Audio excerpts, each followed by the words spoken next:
உன்னை எல்லாம் நம்பி பக்கத்துல படுக்க கூட முடியாது. நீ தூங்கும் போதே தலையில கல்ல தூக்கி போட்டு கொண்டாலும் கொண்டுடுவேன்.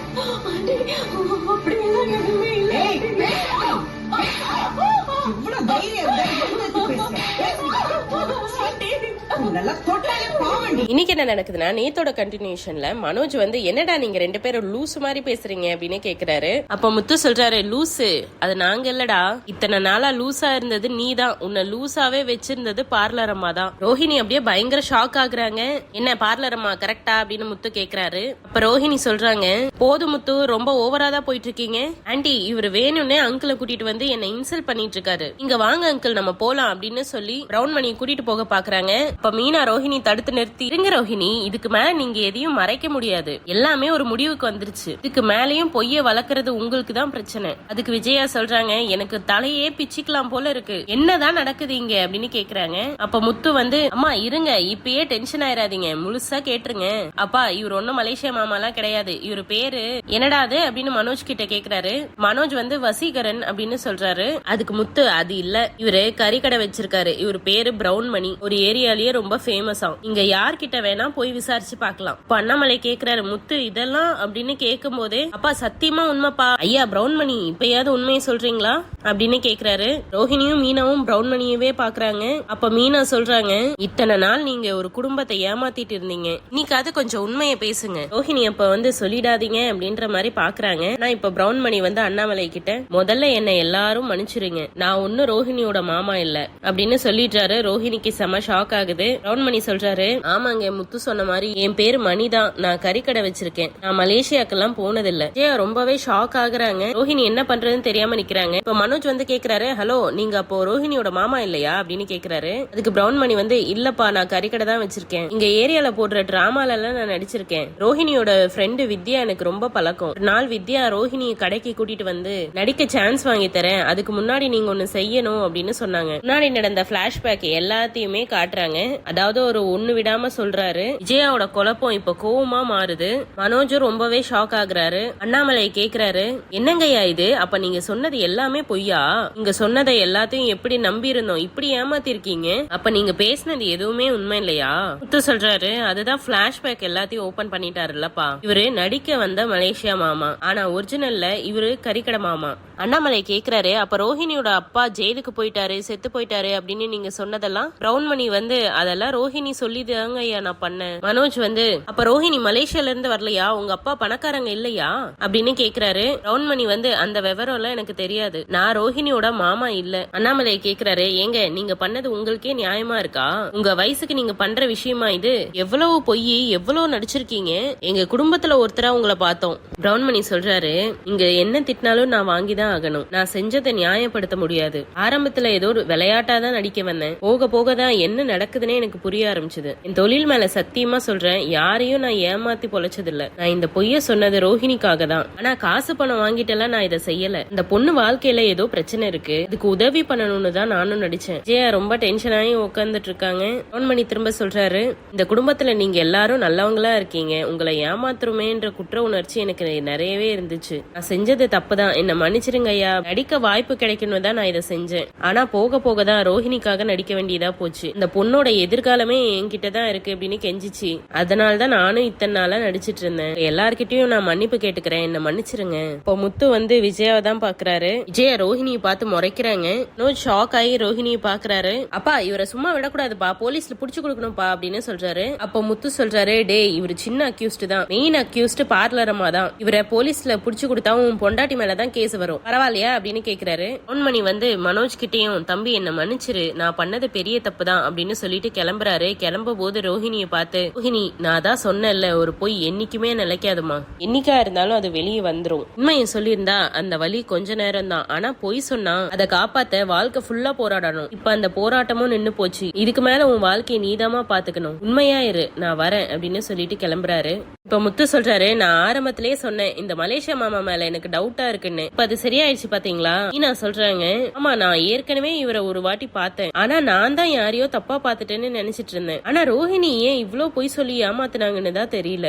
முத்து சொல்றாரு, ஏமாறுற அளவுக்கு நாம எல்லாரும் முட்டாளா இருந்திருக்கோம்ல. டேய் மனோஜ், நீதான் பெரிய அறிவாளின்னு வெளியே போர்டு வச்சிருக்கல, அதை கழட்டிட்டு பாராரம்மாவோட பேரை வச்சிரு. இங்க இருக்கிற அத்தனை பேர் தலையிலயும் மிளகா அரைச்சிருச்சு. இந்த அம்மா தான் வீட்டுல இருக்கிறதுலயே பயங்கர புத்திசாலி. ஜெயா தான் போய் திட்டுவாங்கன்னு பார்த்தா அண்ணாமலையே திட்ட ஆரம்பிக்கிறாரு. ரோஹிணி அப்படின்னு கூப்பிடுறாரு. ரோஹிணி பயந்து போய் திரும்புறாங்க.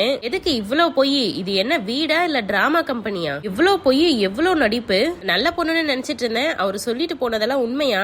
சொல்லு அப்படின்னு கேக்குறாரு. ரோஹிணி எதுவுமே சொல்லாம நின்னுட்டு இருக்காங்க. அப்ப முத்து சொல்றாரு, பேச முடியாம நிக்கிறப்போவே தெரியலையாப்பா, சாட்சியோட மாட்டிக்கிச்சு, இதுக்கு மேல எல்லாம் பொய் சொல்ல முடியாது. அண்ணாமலை கேக்குறாரு, உனக்கெல்லாம் மனசாட்சியே இல்லையா? இந்த குடும்பத்தை இவ்வளவு நாளா ஏமாத்திட்டு இருந்திருக்க. இத்தனை நாளா நீ சொன்னதை எல்லாத்தையும் நம்பிட்டு இருந்தோம், எங்க எல்லாத்தையும் முட்டாளாக்கி இருக்க.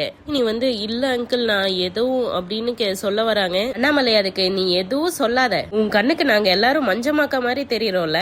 ரோஹிணி அழுகுறாங்க. இப்படி எல்லாமா ஒரு பொண்ணு பொய் சொல்லுவா? மாமான்னு சொல்லி ஒரு ஆளை கூட்டிட்டு வந்து, ச்சே உனக்கு ஃப்ராட் வேலையா தெரியல. இது நம்பினாங்க, இவங்க எல்லாத்தையும் நம்ம ஏமாத்திட்டோம், இதெல்லாம் தப்புன்னு உனக்கு தெரியுதா இல்லையா? மனோஜை ஏமாத்தின பொண்ணு பணம் கொடுத்தத உங்க அப்பா கொடுத்ததா சொல்லி அடைய ஆரம்பிச்சேன். அதுவே இவ்வளவு பெரிய பிரச்சனையாச்சு. அதுதான் செஞ்சதுலயே பெரிய தப்புன்னு நினைச்சேன். ஆனா இதையெல்லாம் பார்க்கும்போது அதெல்லாம் ஒண்ணுமே இல்லைன்னு தோணுது. அப்பவே நான் சொன்னனா இல்லையா, மூத்த மருமகளா பொறுப்பா இருக்கணும்னு. ரோஹிணி அழுதுகிட்டே ஆமான்னு தலையாட்டுறாங்க.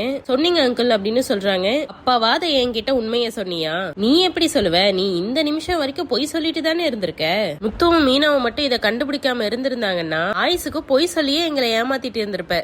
ஆமாப்பா, கன்ஃபார்மா அப்படிதான் பண்ணிருக்கோம். நம்மளை திரும்ப கேக்குறாரு, ஏமா நாங்க ஏதாவது உனக்கு கொடுமை பண்ணமா? உன்னை இந்த வீட்டு பொண்ணு மாதிரி தானே பாத்துட்டு இருந்தோம். உனக்கு விஜயா வேற சப்போர்ட்டா இருந்திருக்கா. இப்படி எல்லாரையும் ஏமாத்தி கழுத்து எடுத்துட்டியே. இப்ப நீ யாரு என்னன்றதே எங்களுக்கு புரியலையே. நம்மளை இப்ப மனோஜை பாத்துட்டு, டே மனோஜ், உனக்கு இந்த விஷயம் எல்லாம் தெரியுமா? ரெண்டு பேரும் சேர்ந்து தானே எல்லா தப்பையும் பண்ணீங்க. இது எல்லாமே உனக்கு முன்னாடியே தெரியுமா, இல்ல நீயும் சேர்ந்துதான் ஏமாத்துறியா? சொல்றா சொல்லு அப்படின்னு கேக்குறாரு. முத்து அதுக்கு வாய்ப்பு இருக்குப்பா, இவன் தான் காசு விஷயத்துல நம்மளை ஏமாத்தினான்ல. இப்ப மனோஜ் சொல்ற, எனக்கு எப்படிப்பா இதெல்லாம் தெரியும்? நானும் இவ சொன்னதை எல்லாத்தையும் நம்பிட்டு தான் இருந்தேன். எனக்கே இங்க என்ன நடக்குதுன்னே புரியலப்பா, நான் யார் கூட வாழ்ந்துட்டு இருக்கேனே எனக்கு தெரியலப்பா அப்படின்னு சொல்றாரு. இப்ப மீனா கேக்குறாங்க, ரோஹிணி பணம் வந்தது வீட்டுல சொல்லாம இருந்ததுல கூட ஒரு நியாயம் இருந்துச்சு. ஏன்னா உங்க புருஷனுக்கு தொழில் ஆரம்பிச்சு தரணும். ஆனா இதுல என்னங்க நியாயம் இருக்கு? அடுக்கடுக்கா இத்தனை பொய் எதுக்கு? முத்து சொல்றாரு, சொன்னது என்னமோ ஒரு பொய் தான் மீனா, மெயின் பொய் மலேசியா பணக்காரங்கன்னு. அப்புறம் அப்பா மாமா சொத்து ஜெயிலு கொலை இது எல்லாமே கிளை பொய்கள் அப்படின்னு சொல்றாரு. நம்மளை திரும்ப ரோஹிணி கிட்ட கேக்குறாரு, நீ அவரை மாமான்னு சொன்னதை நம்பி அவரை ஊருக்கெல்லாம் கூட்டிட்டு போய் எல்லாமே பண்ணமே, குடும்பத்துல ஒரு ஆளாவே பார்த்து இப்படி எல்லாம் ஏமாத்திட்டல. அதுக்கு ரோஹிணி இல்ல அங்கிள் அப்படி எல்லாம் இல்ல அப்படின்னு சொல்றாங்க. அண்ணாமலை சரி இப்பயாவது உண்மைய சொல்லு அப்படின்னு கேக்குறாரு. ரோஹிணி சொல்றாங்க, நான் யாரையும் ஏமாத்த இப்படி பண்ணல, நான் எதுக்கு இப்படி சொன்னேன்னா அப்படின்னு சொல்ல வராங்க. அப்பதான் விஜயா கத்துறாங்க, நிறுத்தடி திருட்டு கழுத. பயங்கர கோவமா நிக்கிறாங்க. ரோஹிணி பார்த்து பயப்படுறாங்க. விஜயா கோவமா யாரடி நீ, எங்க இருந்து வந்திருக்க? நிஜமா நீ எல்லாம் ஒரு மனுஷியாடி? இத்தனை நாளா இங்க நல்லவ வேஷம் போட்டிருக்க, வாயை திறந்தா உனக்கு பொய் மட்டும் தான் வருமாடி? ரோஹிணி இல்ல ஆன்டி அப்படின்னு சொல்றாங்க. அதுக்கு விஜயா என்ன அப்படி கூப்பிடாத, ஆன்டி ஆன்டின்னு கூப்பிட்டு என் நெத்தில பட்டடிச்சிட்டல அப்படின்னு சொல்லி தள்ளி விடுறாங்க. ரோஹிணி ரூம் கிட்ட போய் விழுவுறாங்க. அப்ப அண்ணாமலை விஜயா இப்படி கோவப்படாத அப்படின்னு சொல்றாரு. ஏங்க நான் கோவப்படாம என்ன செய்யறது? ஏதோ மனுஷங்க பொய் சொல்லுவாங்க, ஒன்னு ரெண்டு தான். இவளோட மொத்த வாழ்க்கையும் பொய்யால இருக்கு, பொய்யோட மொத்த உருவமால நிக்கிறா. உன்னை நான் கூட்டிட்டு வந்த மருமகன் மூச்சுக்கு 300 வாட்டி சொல்லுவேண்டி, ஆனா இன்னைக்கு நீ என்ன செருப்பால அடிச்சிட்டேடி அப்படின்னு சொல்றாங்க. அதுக்கு ரோஹிணி இல்ல ஆன்டி அப்படின்னு சொல்றாங்க. விஜயா நீ பேசாதடி, எவனோ ஒருத்தனை உன் மாமான்னு சொல்லி கூட்டிட்டு அவனுக்கு கும்பிடு போட்டிருக்கேன்டி. ச்சே, அதை நினைச்சாலே எனக்கு கேவலமா இருக்கு. உன்னால எவ்வளவு அவமானம், எவ்வளவு பித்தலாட்டம், பொய் நடிப்பு, இப்படி ஒருத்தி நான் பார்த்ததே இல்ல. உடனே மனோஜ் கிட்ட திரும்பி, டே இதெல்லாம் உனக்கு தெரியுமா அப்படின்னு கேக்குறாங்க. மனோஜ் சத்தியம் பண்ணி, சத்தியமா எனக்கு தெரியாதுமா அப்படின்னு சொல்றாரு. இது எப்படி உனக்கு நொடிக்கு நொடி இவ்ளோ பொய் சொல்ல முடியுது? அவ்வளோ எக்ஸ்பீரியன்ஸ் அடி உனக்கு.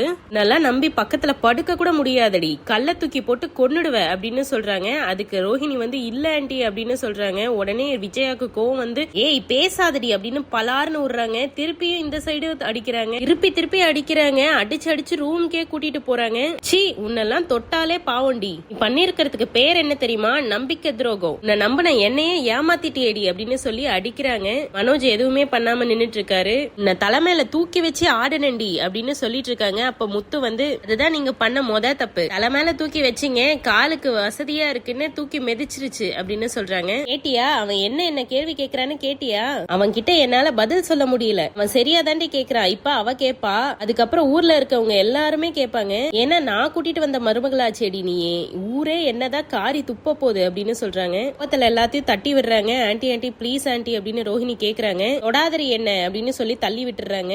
இப்படி எல்லாம் நைஸ் பண்ணி பேசி பேசி தாண்டி என்ன ஏமாத்தி இருக்க அப்படின்னு சொல்லி அடிக்கிறாங்க. பாவண்டி என் புள்ள, அவன் என்னடி தப்பு பண்ணா? உன்ன சொல்லி என்ன பண்றது? நீ சொன்னதுக்கு எல்லாத்தையும் தலையாட்டி பொம்மை மாதிரி தலையாட்டம் பாரு. வாழ்க்கையில முதல் முறையா என்ன நினைச்சா எனக்கே அசிங்கமா இருக்குடி. ரோஹிணி வந்து ஆன்டி ப்ளீஸ் ஆன்டி, என்ன எவ்வளவு வேணா திட்டுங்க, ஆனா நான் எதுக்கு இது பண்ணேன் அப்படின்னு கேளுங்க அப்படின்னு சொன்னதும் விஜயா வந்து ஏய் புதுசா ஏதா சொல்ல போறியா? இதுக்கு மேல உன் வாயில இருந்து வர வார்த்தையெல்லாம் நான் நம்புவேனா அப்படின்னு சொல்றாங்க. அதுக்கு உடனே ரோஹிணி வந்து மனோஜ் நீயாவது நம்பு அப்படின்னு சொல்ல வராங்க. விஜயா தள்ளி விட்டு என் புள்ள கிட்ட பேசுன கொன்னுட வண்டி உன்னை அப்படின்னு சொல்றாங்க.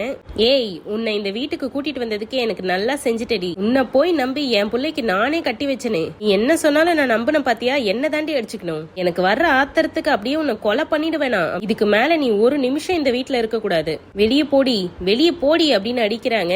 ரோஹிணி வந்து ஆண்டி ப்ளீஸ் ஆண்டி, விஜயா வந்து போடி அப்படின்னு சொல்லி தள்ளி விடுறாங்க. அண்ணாமலை வந்து ஆத்திரப்படாத விஜயா, அந்த பொண்ணு ஏதோ சொல்ல வரா, என்ன ஏதுன்னு கேட்போம் அப்படின்னு சொல்றாரு. என்ன கேட்க சொல்றீங்க? இது வரைக்கும் அவ சொன்னதெல்லாம் நாம கேட்டது பத்தாதா? இதுக்கு மேலேயும் அவ சொல்றத கேட்டு இழிச்சவாயா இருக்கணுமா? அதோட இன்னைக்கு எபிசோடு நிறுத்துறாங்க. நாளை வந்து இன்னும் பயங்கரமா இருக்கு. மனோஜை விட்டு நான் எங்கேயும் போக மாட்டேன், நீ சொல்லு மனோஜ் அப்படின்னு ரோஹிணி சொன்னதுக்கு விஜயா வந்து ஏய் அவன்கிட்ட என்னடி பேசிட்டு இருக்க, போ வெளியே அப்படின்னு சொல்றாங்க. இல்ல ஆண்டி நான் போக மாட்டேன் அப்படின்னு சொல்றாங்க. அதனாலதான் விஜயா வந்து முடிய புடிச்சு போடி அப்படின்னு வெளியே தள்ளி விட்டு கதவை சாத்துறாங்க. இந்த மாதிரி எக்ஸ்க்ளூசிவ் அப்டேட்ஸ் உங்களுக்கு தெரிஞ்சுக்கணும்னா எங்க சேனலை சப்ஸ்கிரைப் பண்ணுங்க. தேங்க்யூ.